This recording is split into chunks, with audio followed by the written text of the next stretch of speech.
नमस्कार दोस्तों।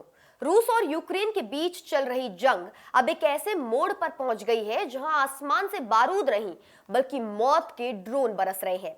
पिछले कुछ घंटों में यूक्रेन की सरजमीं ने जो मंजर देखा है उसने पूरी दुनिया को दहला दिया है। आज के इस वीडियो में हम बात कर रहे हैं पुतिन के उस बड़े प्रहार की जिसे इस युद्ध के सबसे भीषण हवाई हमलों में से एक माना जा रहा है। रूस ने कल रात यूक्रेन पर एक या दो नहीं बल्कि 200 से ज्यादा ड्रोन से हमला बोल दिया है।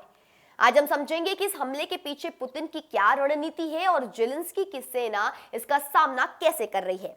खबरों के मुताबिक रूस ने पिछले 24 घंटों के भीतर यूक्रेन के अलग अलग शहरों को निशाना बनाते हुए ड्रोन की एक पूरी फौज भेज दी।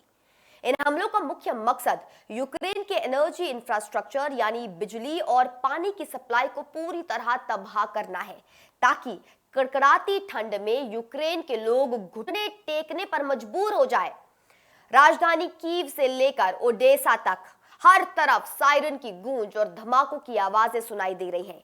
यूक्रेनी एयर डिफेंस सिस्टम ने हालांकि कई ड्रोन्स को मार गिराने का दावा किया है, लेकिन 200 ड्रोन्स की इतनी बड़ी संख्या को रोकना किसी भी देश के लिए एक बड़ी चुनौती है।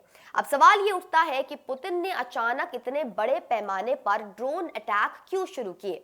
जानकारों का मानना है कि रूस अब स्वॉर्म इंटेलिजेंस और सस्ते कामिकेज ड्रोन्स का इस्तेमाल कर रहा है ताकि यूक्रेन के महंगे मिसाइल डिफेंस सिस्टम को खाली किया जा सके।